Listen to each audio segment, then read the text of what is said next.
The Toronto Comic Arts Festival would like to honor and acknowledge the original caretakers of this land, the Anishinaabe, Mississaugas of the Credit First Nation, Haudenosaunee, and the Huron-Wendat peoples. We are in a territory that was the subject of the Dish with One Spoon One Pump Belt Covenant, an agreement between the Anishinaabe, Mississaugas, Haudenosaunee, and allied nations to share and care for the land. This land is also covered by Treaty 13 with the Mississaugas of the Credit. This acknowledgement is a reminder that we are all treaty people and that we have a responsibility to the land and each other.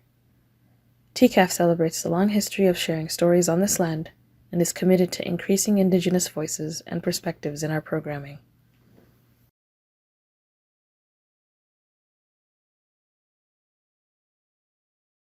Welcome, everyone, to the TCAF 2024 virtual program. My name is Fiona Smith, and I am TCAF's general programmer. We're privileged to present our esteemed guest, Michael Dooley, and his talk today titled Up Against the Wall, Comics in Art Museums.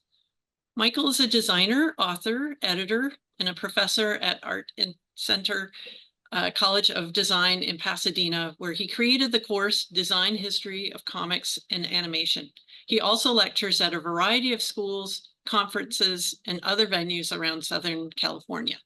Michael's a print magazine contributing editor and has been writing comics features, essays, and reviews for nearly 40 years. His books include The Education of a Comics Artist, something that I use and reference in my teaching of comics. Michael created and directed programs and hosted events for the controversial Masters of American Comics exhibition at the Hammer Museum and Museum of Contemporary Art in Los Angeles. His essay on New York's Museum of Modern Art's groundbreaking comics exhibition in 1990 is included in the new book, Comic Art in Museums. And welcome, Michael. Well, thank you. And thank you for joining me for what? Comics in art museums? Wait. Comics are for reading when you're sitting on a curb or flipping through them on your iPad. I mean, when you're looking at comics on museum walls, I can't even turn the pages. So let's investigate this whole idea. And we're going to do that by looking at three of the most influential and most controversial exhibitions in America. And these two are relatively recent. High and Low at the Museum of Modern Art, New York, 1990, and Masters of American Comics out here in LA in 2005. And these are their catalog covers. But let's set the stage by going back a bit to the New York Armory Show, which was happening back in 1913. International exhibition, a landmark event in art history. It was really the first large exhibition of avant-garde modern art, and it was extremely influential. In fact, it caused a revolution. And okay, it did include comics artists, and that's because Walt Kuhn, one of the principal organizers of the show, had been making his living as a cartoonist for the previous 9 years. And so he was friends with several cartoonists like Rudolf Dirks, who created the Katzenjammer Kids, but the actual show didn't include any actual comic strips. Instead, the show hung paintings by comics artists like this one by Dirks. Okay, now American artists took up a large part of the show, but what really caused the revolution were the Europeans. Picasso, Henri Matisse, Paul Cézanne, the Cubists, the Futurists, the Expressionists. And what they did was serve as catalysts for a slew of artists here in America who'd been hidebound by tradition up until that point. And a great deal of the work in this exhibition inspired those artists to become more independent, more experimental in how they approached their work. And this is what brought 20th century modern art to America. I mean, up until that time, paintings were naturalistic representations, realistic cultures, perspectives, and such. But whew, here were the Cubists, like these artists who were exploding portrait painting. And they were reconfiguring the human figure into planes and lines and vibrant colors. And oh boy, art critics and the cartoonists had a field day with their takes on these abstract paintings and sculptures.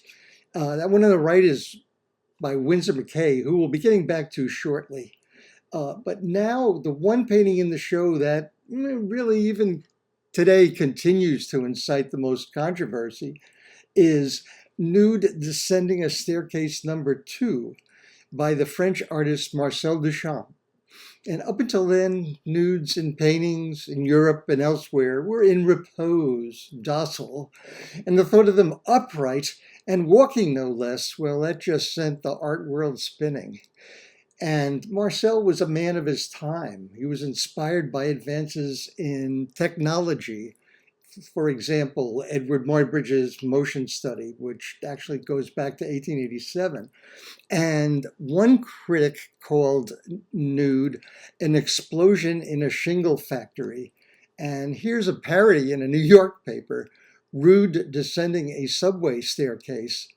But to me, what this artist is doing is expanding the concept of the painting, not mocking it. Because you know what? New York, rush hour, that's exactly how it feels, right? And several of these cartoonists actually had a better fundamental understanding of this new art than the general public did. They were the first generation of newspaper comics artists, and they'd gotten fine art training from art institutes and colleges. And both the cartoonists and the cubists of that era were struggling with similar issues, like when you're working in a static medium, how do you communicate motion through space and over time? You need to create a new visual language. And look, this is from his opera's popular Happy Hooligan strip. You could call it Hap descending a staircase and frightening a mouse in the process. Okay, so what's the difference between comics and fine art? Typically, comics are panels that you read one at a time in sequence from left to right, right? But categorization becomes complex when we realize that comics artists are sometimes also fine artists. And here we have 6 panels of, oh wait, these are actually 6 of the most famous paintings by the abstract expressionist artist Ed Reinhardt. Ed was very highly influential as a member of the New York School of Abex artists during the 40s and 50s. And if you want to get anything out of his work, you need to spend quality time with it. But he was also a political cartoonist. Here's his caricature of Hitler, Mussolini, Emperor Hirohito around 1940. Ad was a commercial illustrator, and he was also a cartoonist. And here he's satirizing those comics correspondence schools. Learn how to draw overnight. For your free booklet, just send us your name and the name of your lunatic asylum, right? Because if you want to get into fine art, you got to be crazy. So, and Ad's favorite cartooning subject was the art world. And he drew these delightfully scathing series of comic strips, as you can see, not laid out by like a normal comic strip. I mean, the talk balloons are bouncing up and down. But what he was doing was lampooning everything about the art world, including his own abstract expressionism. And he did it all with the smarts and the insides of an insider. He advocated for abstract art. That was his gig. But he also poked fun at it. It's like, a page of jokes by Ed Reinhardt. How to get ahead in the art world. Make eyes at the elite until they pay through the nose. And he threw in puns of artist names, Georgia O'Keeffe, Ben Shahn, Andrew Wyeth. And here's one of his How to Look series, How to Look at an Artist.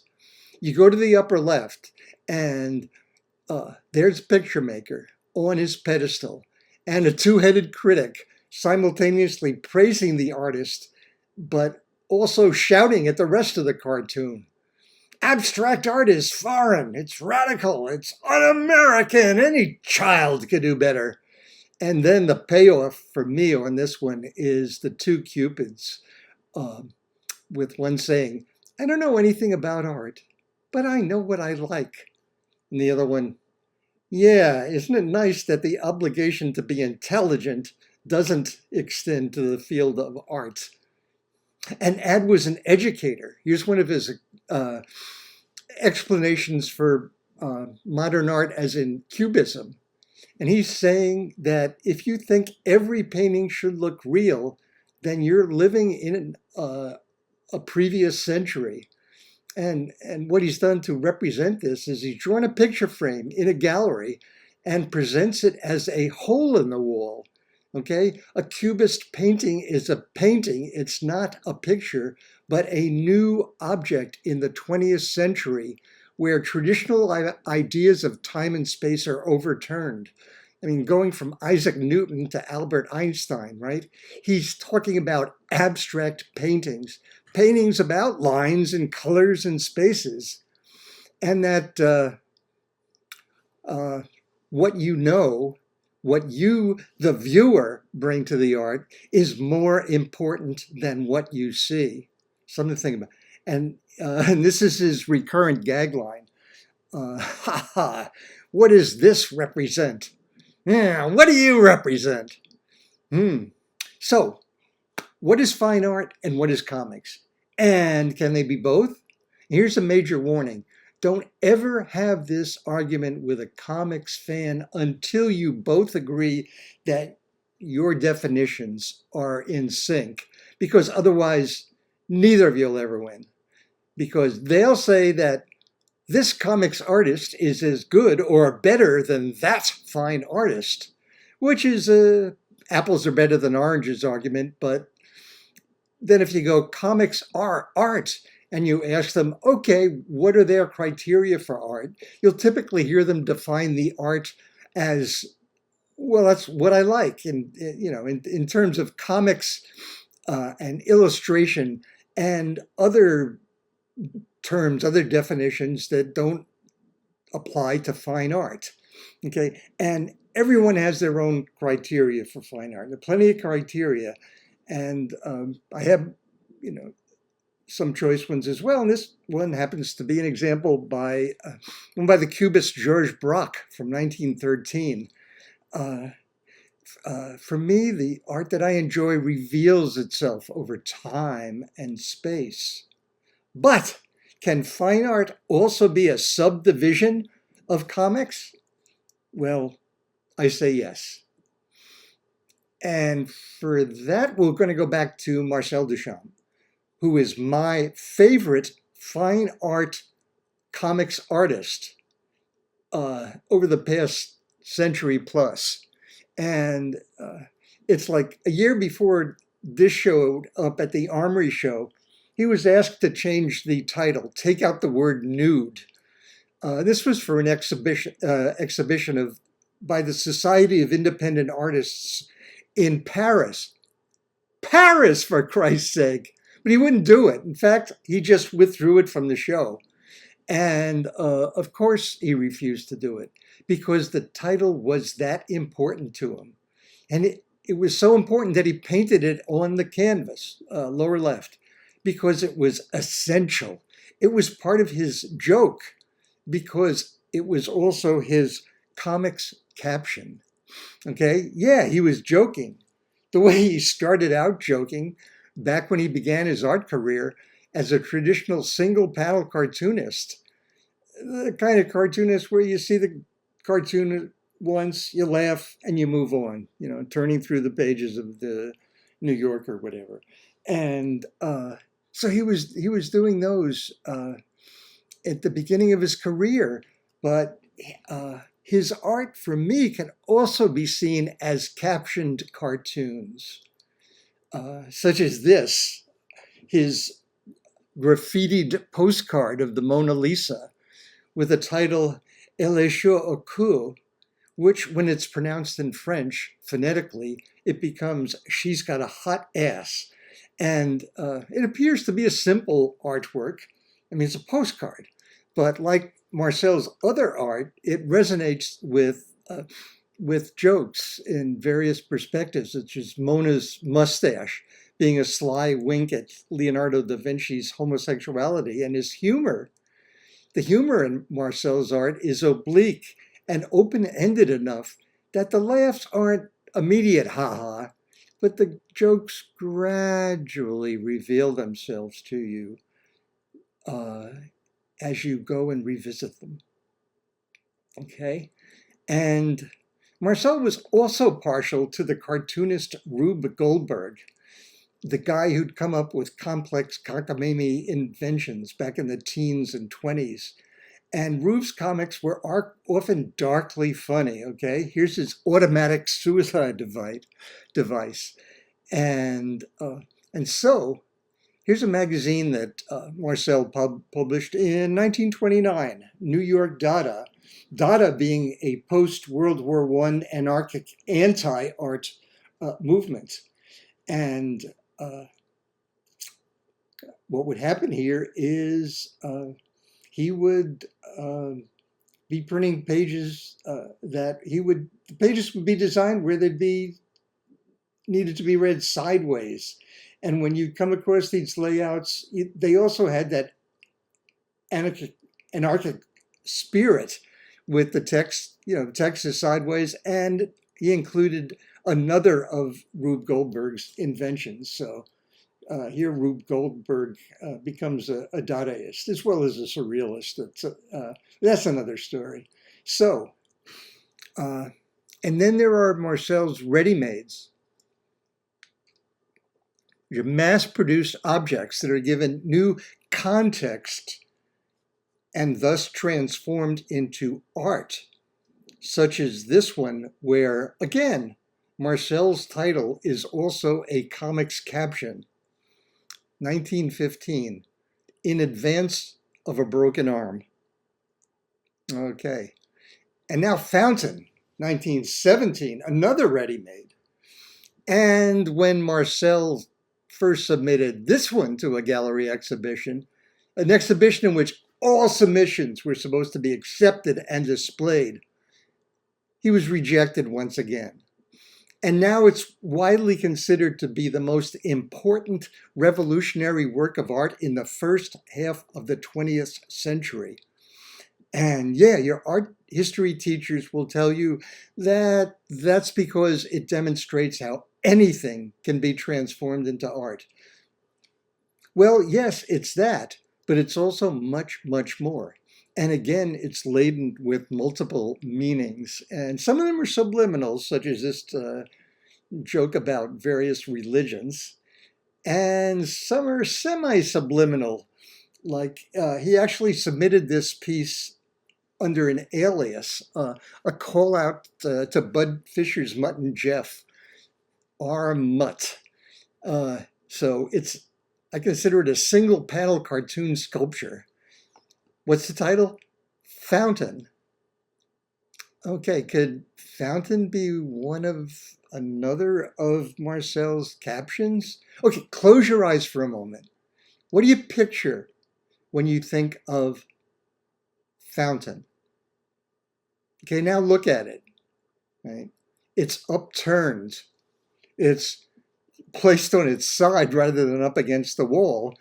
And the part that would normally attach to the pipe that brings the water in is now a little phallic thing that's pointing at you, the viewer.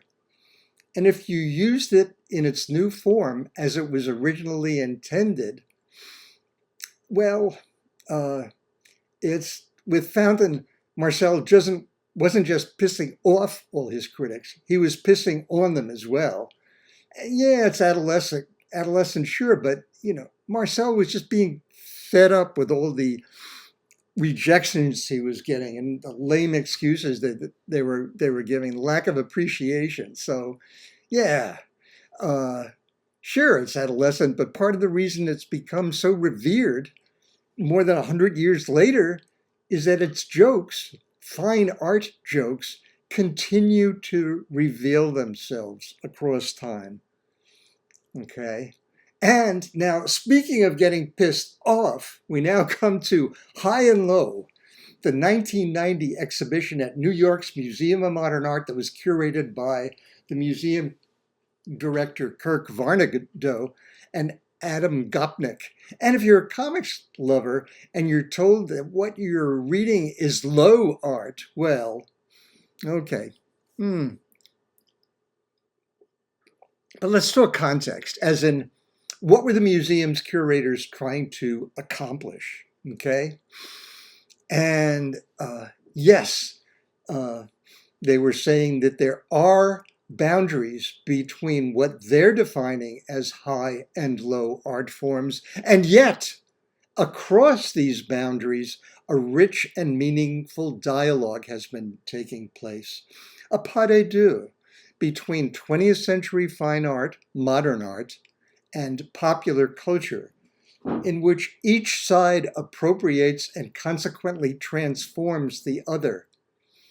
And it didn't just include comics, it included four areas of pop culture: comics, caricature, advertising, and graffiti. So let me show you here.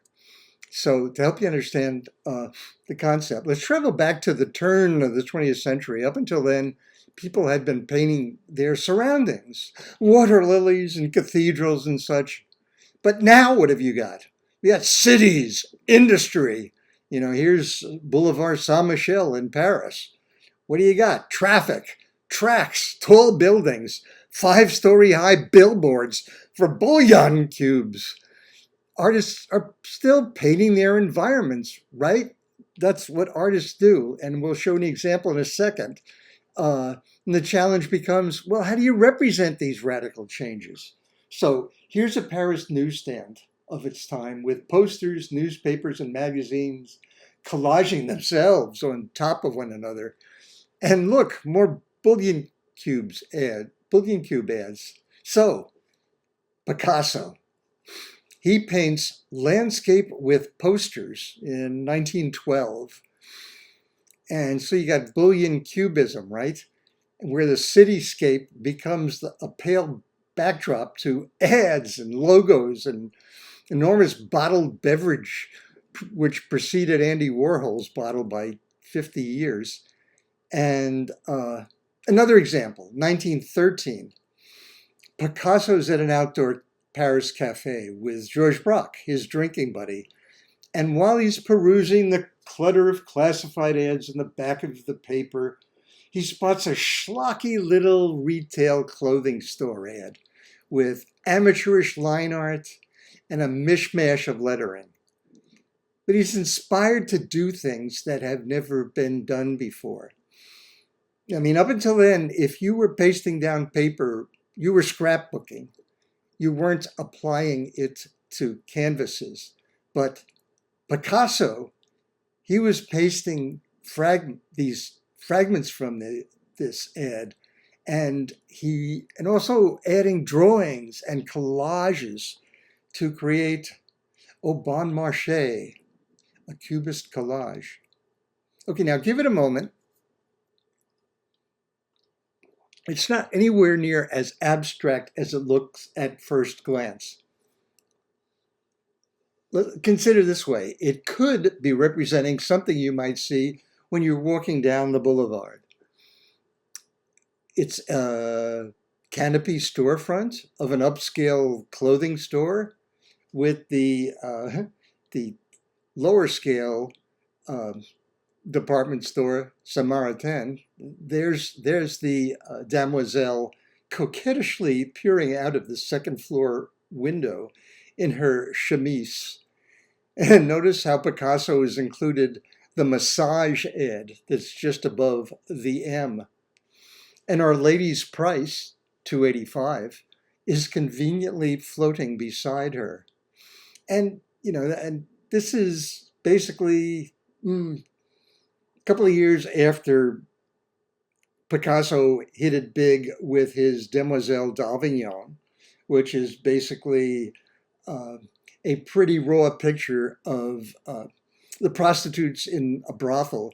And here it's getting a little more tasteful. Here it's like, okay, let's move in here and and advertise a little easier. But basically, this was just one of High and Low's several examples of how the popular culture around us contributed to the birth and development of Cubism.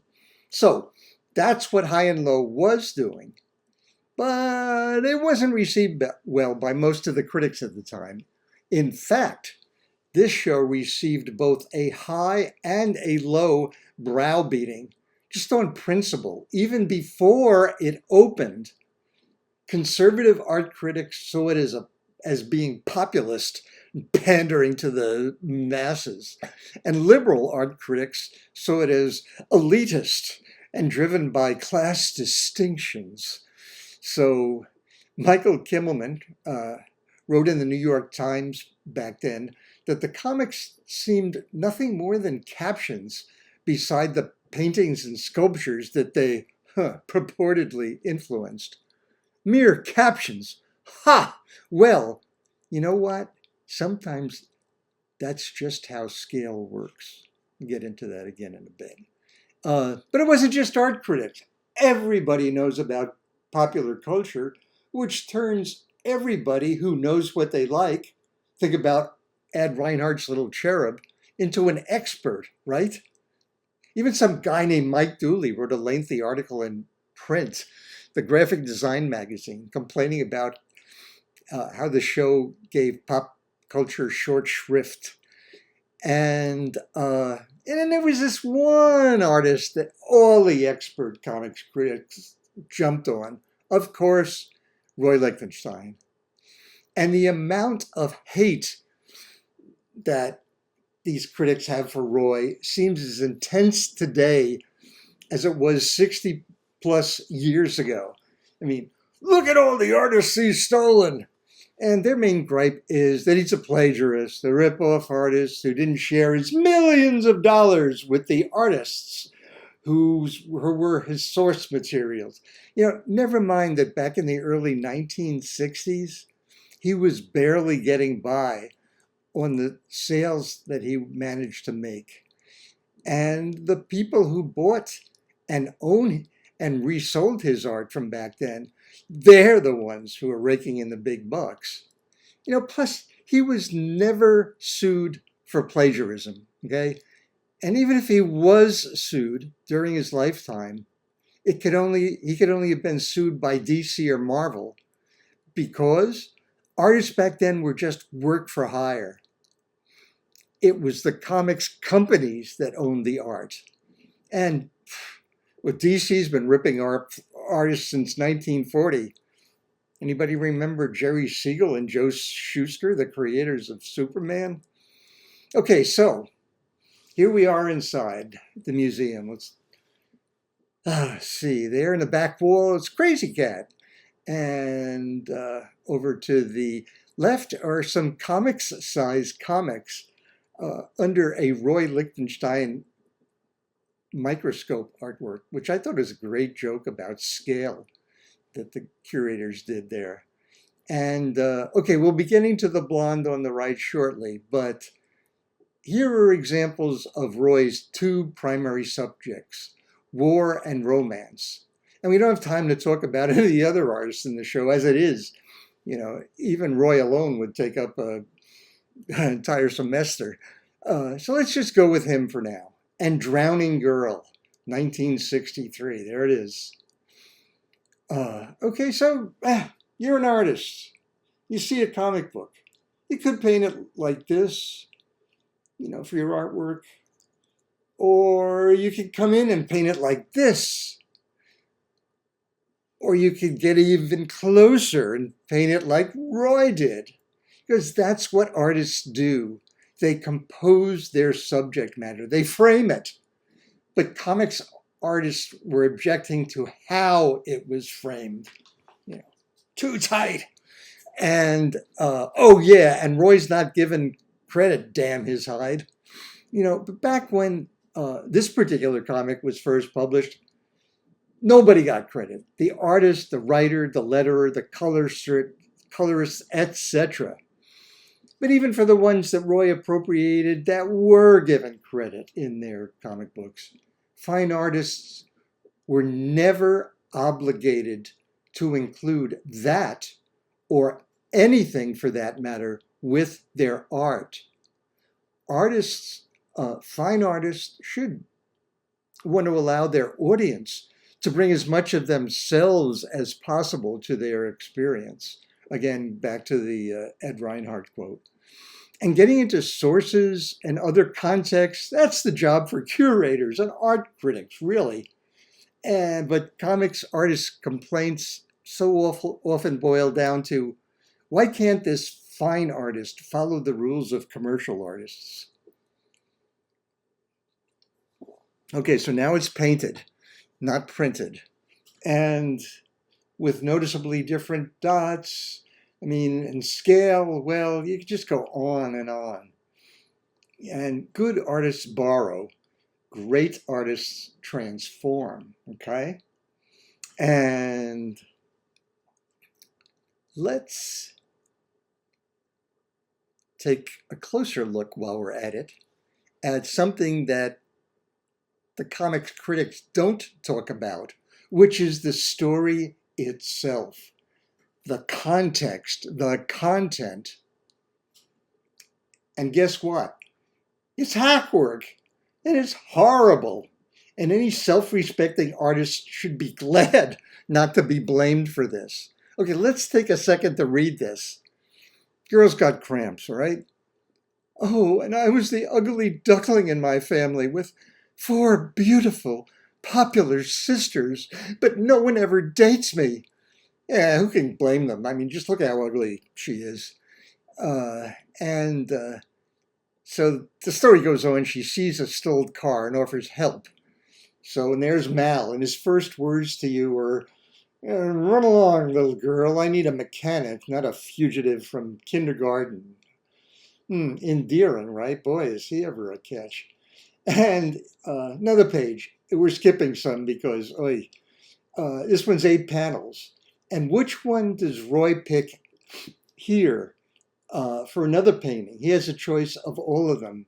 But, part of the art, part of the selection process, part of the decision-making process by an artist is where to look, where to focus in on, where to crop. And this one is, that's the way it should have, that's the way it should have become. But it's hopeless. His paintings, what they're doing is they're always providing a rich new context that the viewers can take for themselves anywhere they want. And whatever they do, just, even the worst of them is going to be better than this one. No, let's get to the last page. We've postponed the reading long enough. Okay, here we are on the last page, upper left panel. This is the drama on the inside that the artist decided to select and use for his splash page. Splashing, she's barely waddling, much less splashing, and looking mildly disinterested and perhaps somewhat bored with 2 withering little fingers. And happily ever after? Oh, I can't even bring myself to read it out loud. Ugh. Anyway, Tony Abruzzo, shame on you. But Roy also swiped from Jack Kirby. Jack Kirby, upper right, coming up with comics with speech balloons like, "That living fence is a mighty shield of magnetic energy." Oh, they just don't write comics like that anymore, do they? And yeah, some stories are better than others, but as long as you're comparing early 60s comics to each other, knock yourself out. Because Roy's main focus on comics lasted less than 2 years. But you're not getting a lot of insightful analysis among comics critics about the rest of his 50-plus year career, where somehow, next to Andy Warhol, he managed to become pop art's most important, most influential artist. Okay, but let's get back to the show. Art Spiegelman, he did a critical review that was printed in Art Forum magazine, and quality-wise, it's superb. It's on a par with Ad Reinhardt's comics. What I'd like to talk about, though, is his review itself. Okay, Art considered Roy dead low art and should not be the living popular culture, which, according to Art, should be the foundation for high art. Yeah. Fine art must come to praise pop culture, not bury it. Okay, now among a whole lot of other things, Roy was parodying popular culture. He was having fun with it. He was using it in a critical manner. He wasn't looking at it for its energy. And why should he? What sense does that make? And not known for his modesty, Art Spiegelman listed just a few of the artists who should have been included, well, starting with himself, of course. And significantly enough, you can find most of the names he mentions here appearing in this great, large, thick catalog for the show, almost 500 pages. And along with plenty of smart, detailed, in-depth analyses. And I recommend it because it does what so many critics were demanding that it do, which you can't really do just with wall captions in a show. So pick it up if you're at all interested. Okay, one more part of Art's comic. He also dismisses the whole show by dropping 2 of the 4 words in the title, the qualifiers. Okay, sure, art. Art is a subset of culture, but modern art, fine art, is not popular culture. And it's not because it's elitist, as in, oh, cheap insult, elitist. It's elite as in the classic definition, the best informed, the most knowledgeable, okay? Remember what Ad's sarcastic cherub said? Yeah, isn't it nice that the obligation to be intelligent doesn't extend to the field of art? Oh, that runs through my head so often. All right, okay, so Art is one of our most intelligent, insightful, and incisive comics historians, and high and low inspired him to give lectures to museum directors and curators in New York to give him a higher understanding and appreciation of the medium and respect for it. And one of those people who heard his talk, Annie Philbin, she went on to become director of the Hammer Museum in LA. And she'd hung on to what Art had to say. And pow!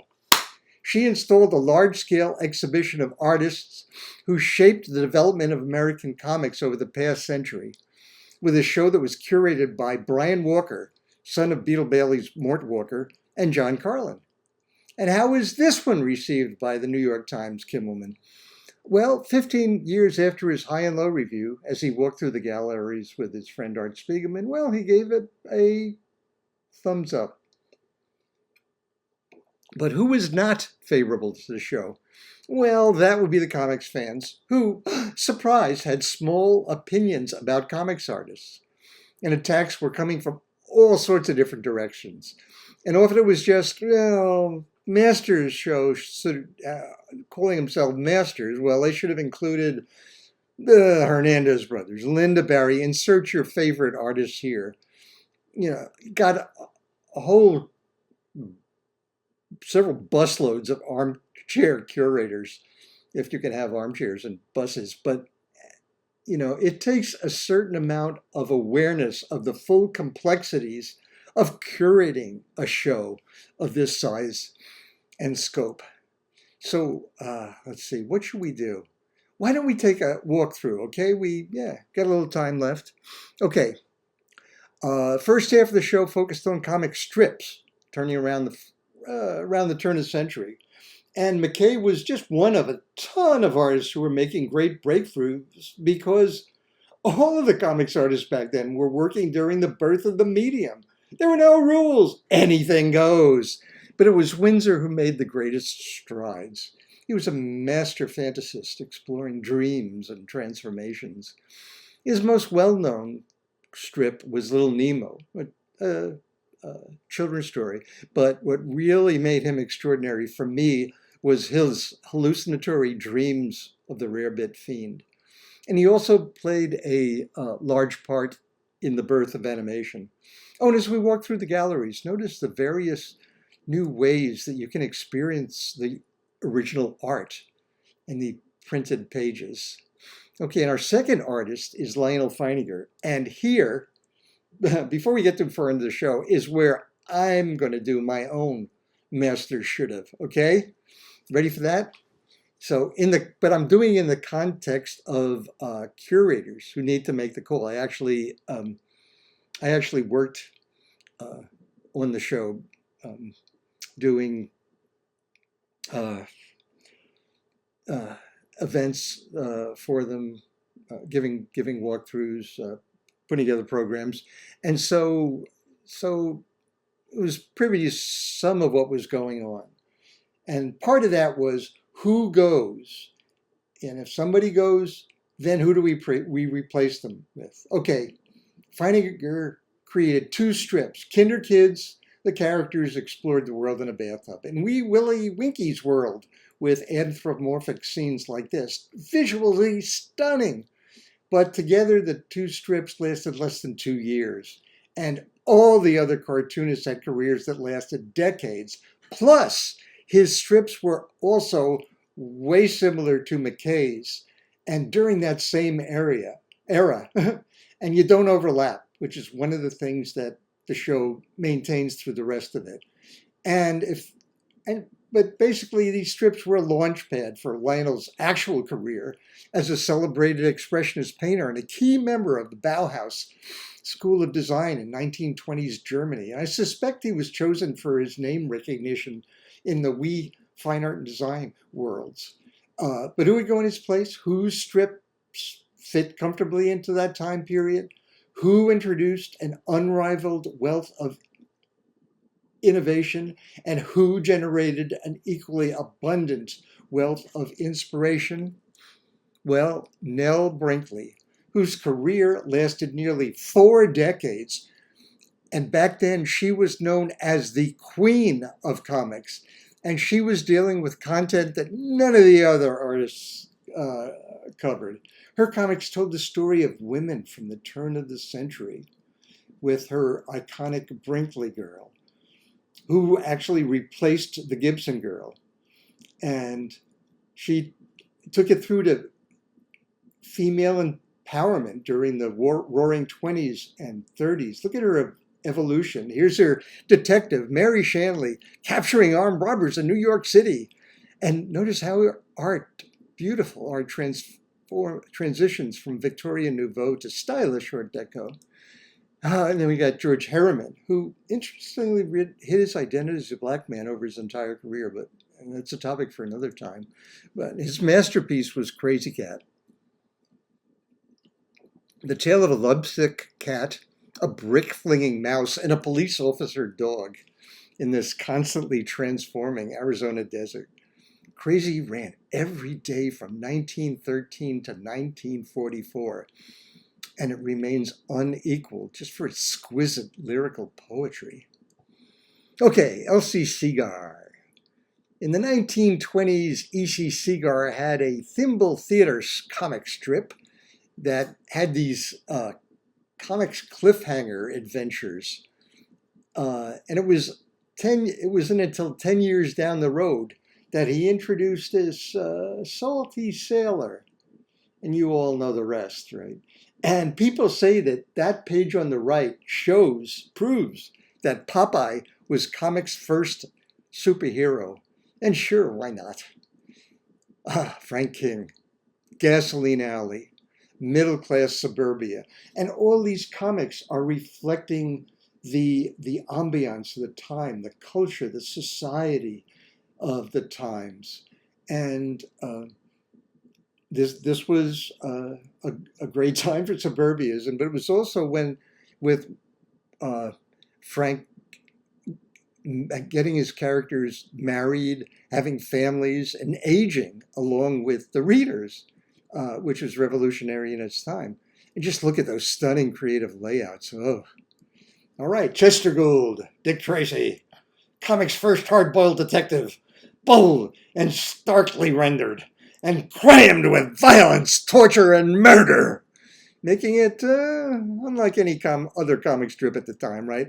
Ooh, okay, let's, 3 more rooms to go. Let's take a deep breath and stop and look at the collections of works by these 15 artists that the Hammer generously laid out for us to peruse. Okay, that's enough. Up and Mill Caniff. His Terry and the Pirates was probably comics' most important adventure strip. It was enormously influential to whole generations of comics artists. Oh, and here's an aside.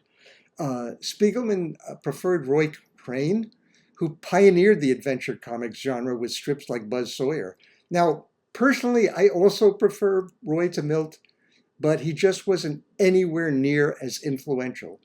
In addition, not that many of his strips were easily available, which is another important consideration when you're putting together such a show.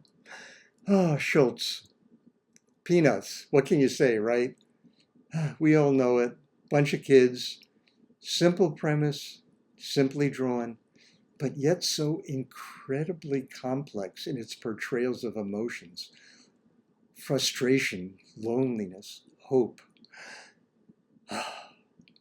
There we have it, comic strips. Now let's drive downtown to see the second half of the Museum of Contemporary Art, starting with Will Eisner, truly a transitional figure.